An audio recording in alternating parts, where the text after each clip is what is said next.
Hi, Mary. Sorry to bother you at work. What can I do for you? I couldn't greet you yesterday because you were hiding, so I came to you. Nicole had noticed me. I think you may have realized, but I'm dating John. My name is Mary. At 35, I'm a nurse at the largest hospital in this region. I'm a mother of a 3-year-old and 5-year-old sons, forming a family of 4 with my husband, John, who's 5 years older than me. John works as a doctor at a clinic near our home. Originally, he was a physician at the hospital where I now work, but when we had children, he started working at the more flexible clinic, without night shifts. Since I have a husband who is a doctor, I could live without working, but somehow doing housework at home doesn't suit me, so I've kept my job as a nurse. Of course, balancing work and parenting is dizzyingly busy. I get up early in the morning, prepare the kids' lunches, handle household chores like the family's breakfast and laundry, then drop off the kids at daycare on my way to work. But considering my restless and impatient personality, I think it's better to be this busy. John, on the other hand, only needs to be at the clinic at 9 o'clock, so he sleeps until about 8. So when John wakes up, the kids and I are already gone. He goes to work leisurely, finishes his evening consultations, and returns home around 9, after tidying up. By that time, I'm at my peak of tiredness, having finished the kids' dinner, bath, cleaning up their daycare bags, and finally putting them to bed. Still, I make sure to prepare John's dinner and clean up, and I have no complaints about him not helping with the housework. Rather, if clumsy John tried to do the housework, it'd be a hassle to redo it, so I don't even want him to help. Mary, thank you, as always. The dinner was delicious today, too. He always appreciates me like this, and these words make me happy. How about we go to the zoo this Sunday? Really? Sounds great. I think the kids are gonna love it. On his days off, he plans to take them out like this, so they love their dad. At the zoo we visited on Sunday, our kids were running around and seemed really happy. They made me smile, naturally, thinking that this is what happiness feels like. Here you go, Mary. Huh? What he handed me was a cute cell phone charm with a blue penguin on it. It's a matching pair. Then he showed me his cell phone with a light blue penguin charm. I felt a bit embarrassed, like a pair of high school sweethearts, but it warmed my heart. Thanks. It's a bit embarrassing, but I'm happy. You know, penguins are quite loyal, and some spend their entire lives with the same partner. I chuckled hearing John's comment. I thought to myself, we will probably be like the penguins, and always stay together. But who knows what life has in store for us. One day, after finishing work on time, I was rushing out of the hospital's bike parking lot, heading to the daycare. Are you Mary? Yes, that's me. An unfamiliar young woman addressed me. Maybe she's a nurse from a different department. If she was such a beautiful woman with long hair, she would certainly be the talk of the hospital. But she was definitely someone I didn't know well. I'm Nicole. I've always been grateful for John's support, and I saw you by chance, and thought I'd say hello. I'm sorry if I startled you. Oh, you know my husband. Are you here for a checkup today? No, it's just a coincidence. I'll leave now. As Nicole walked away, I felt a sense of discomfort. It was unlikely she had any business in the bike parking lot, which is only for staff and located behind the hospital. She must have been waiting for me, but what for? Feeling uneasy, I glanced at my wristwatch and hurriedly pedaled my bike towards the daycare. That night, as soon as John came home, I asked him about it. John, a woman named Nicole came to the hospital today and greeted me. Who is she? Huh? She went to see you. John seemed very surprised. She's a nurse at my clinic. Why would a nurse who works at your clinic come to greet me? Well, I don't know. I'll ask her the next time I see her. I felt a sense of mistrust towards John, who seemed eager to end the conversation quickly. The next time I saw Nicole was about 2 weeks later, in front of our house. It was when the daycare had called me at work because our eldest son had a fever and needed to be picked up. I was biking home with our 2 children, and I saw a figure in front of our house. I instinctively hit the brakes and pulled my bike over to the side of the road. They were a bit far away, but I could unmistakably recognize John and Nicole.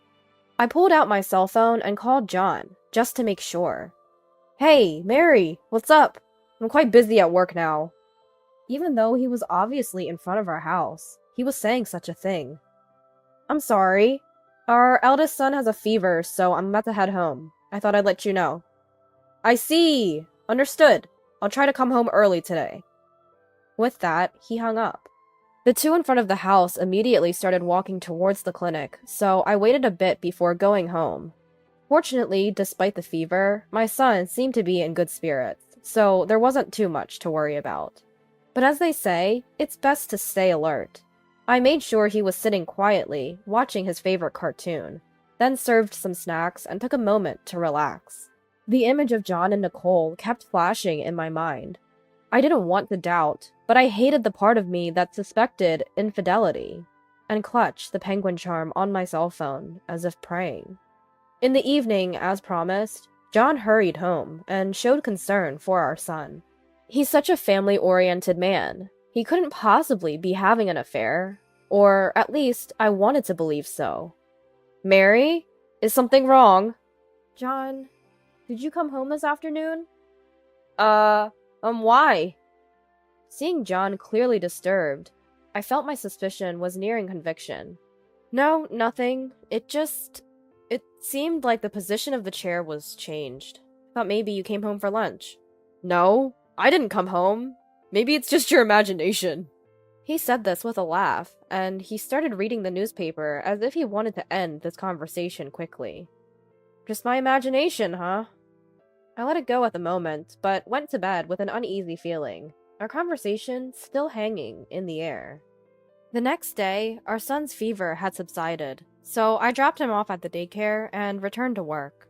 While I was working, the head nurse informed me that there was a visitor. Wondering who it could be, I went to the designated lobby and found Nicole standing there. Hello, Mary. Sorry for interrupting you at work. What can I do for you? I saw you hiding yesterday and thought I should say hi, so here I am. Nicole had noticed me. I thought you might have realized by now, but I'm dating John. While she had spoken quite formally during our first meeting, her flirtatious manner of speaking was now irritating me. Even though she's clearly over 20, the type of woman who still talks like that in public is usually a bit pathetic. John said he doesn't like older women like you. He said he prefers young girls like me. So I was thinking it's probably best if you step aside. You get what I'm saying? Not really. John and I are dating. You get it now? Look, here's the evidence. How thoughtful of her. She opened her smartphone and showed me a picture of them together. It showed them in a hotel room, looking happy in their robes. Was his recent business trip a lie? Seeing my stern face, Nicole smirked with satisfaction. Now you get it, right? Hurry up and get a divorce, old lady. Having said what she wanted to say, she cheerfully left the hospital, satisfied. I felt like a decision was being forced upon me. But I had already made up my mind, so there was no doubt. It was just that the time had come sooner than I had anticipated. I immediately got into action. I told the head nurse that I was feeling unwell and left work early, also applying for leave for the next day. Although she looked puzzled at my sudden high spirits, I managed to get her approval, and I quickly headed to my destination. The showdown would be tomorrow. The next day, I was in the director's office of the clinic where John works. Sitting across from me was my father, who was also the director. He was looking at the photos and documents I had laid out on the desk, crossing his arms and looking serious. Yes, from the day I first met Nicole, I had hired a detective agency to investigate infidelity to dispel the discomfort I felt. Fortunately, I had money, so regardless of the outcome, I thought of it as an investment for my family to live positively, and had commissioned an investigation for a month. Because of Nicole's contact, I hurriedly went to get 2 weeks' worth of evidence, but the result was damning. It turned out that she had accompanied him on his recent business trip and stayed in the same room. Even in their daily lives, during the break between morning and afternoon consultations, they had spent time together at our house almost every day. My father made a bitter face, but he raised his face with a determined look. Mary, what do you want to do? consider the children and give your answer carefully. I'm getting a divorce. I felt bad for my father, but my mind was already made up. Seeing my immediate response, he sighed and asked me to wait a while, then called John on the internal phone. After a while, when work seemed to have settled down, John, who didn't know anything, came in and showed a smile when he saw me. "Mary, you're here! Are you off work today?" The smile faded from his face when he noticed the photos spread out on the table. His face gradually turned pale as he continued to stare at them. What is this? John, you were having an affair with Nicole. With this much evidence, you can't deny it. We're getting a divorce. What? Divorce?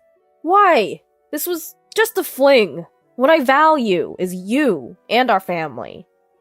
Nicole came to disturb my work. She told me that you're not interested in old women like me. That's not true. You're beautiful, and you're not an old lady. Dad, call Nicole. Startled by my words, my father hurriedly calls Nicole. Doctor, you called for me? Nicole, in a good mood from being personally called by the director, comes in. She noticed that I was facing John, and I could see a smirk on her face. Nicole, could you explain these pictures? Nicole glanced at the photos spread on the table, her eyebrows furrowing slightly, but then she smirked, as if to brush it off. I apologize, Doctor. John and I are dating. Of course, I know about Mary, but I could support him as a housewife. This way, he can concentrate on his work and feel relieved as a father, don't you think? It seemed Nicole had mistaken my father for John's father. John was so pale, he seemed to be at a loss for words. Mary, have you decided to break up with John? I will give you severance pay, and I will take good care of your children, so please, don't worry. I had to chuckle a bit at Nicole's theatrical speech. Was I actually laughing? I could see that Nicole didn't find it funny, and she seemed a bit irritated. It's not severance pay, it's alimony. And since I'll be raising the kids, I'll need child support from John. Well, that can't be helped then. But I'm happy you agreed to the divorce. Now I can be with John. Stop it. John muttered something, but Nicole, who was on a roll, didn't seem to hear it. Well then, as soon as you're ready, could you leave the house? Stop it! John grabbed Nicole's shoulder to silence her, and Nicole, who didn't expect to be stopped, looked up at him in surprise. Nicole, I'm sorry. It was just a fling. My family is important to me, and I can't be with you. As John said this, I could see the color drain from Nicole's surprised face. Why? You told me you would divorce and marry me. You said you'd make me the wife of the future director, and I believed you. I'm sorry. I don't understand. You told me you're not into such an old lady. She's always at work, not at home. You said yourself how lonely you are. It felt like I was watching a messy breakup unfolding right in front of me. I'm an impatient person by nature, so I was starting to lose my patience. That's enough! I'm getting a divorce from John. I'll be seeking alimony from both of you. And John, you need to pay child support, too. That's all. As I tried to conclude the conversation, my father, understanding my character, chuckled and interjected. Well, since my daughter said her piece. Sorry, John, but it ends here. Wait, did you just say your daughter? My child is Mary, and John is my son-in-law. John, I certainly considered you as my heir, but I guess that's out of question now. That house is mine, so the one who needs to leave is you. John is your son-in-law? He never told me that. What happens if he's no longer the heir? Can't he live in that big house anymore? Nicole was starting to panic all by herself. Mary, I'm truly sorry. Suddenly, John fell to his knees and bowed deeply to me. Nicole was nothing more than a fling. I can't ask for your forgiveness, but could you possibly give me another chance? The desperate bowing was probably because he was on the verge of losing his job. But no matter how deeply he bowed, I couldn't forgive him. Apart from the affair, I had another reason why I could never forgive John. That's impossible. Do you recognize this? I pulled out my cell phone and showed him the blue penguin charm. Seeing John's face turn pale, I knew he was guilty. I had noticed something when John came to the hospital yesterday and showed me the photo. I was so happy with this charm. You bought matching ones for us and told me about how penguins mate for life. I was truly happy. I had the blue penguin, and you had the light blue one.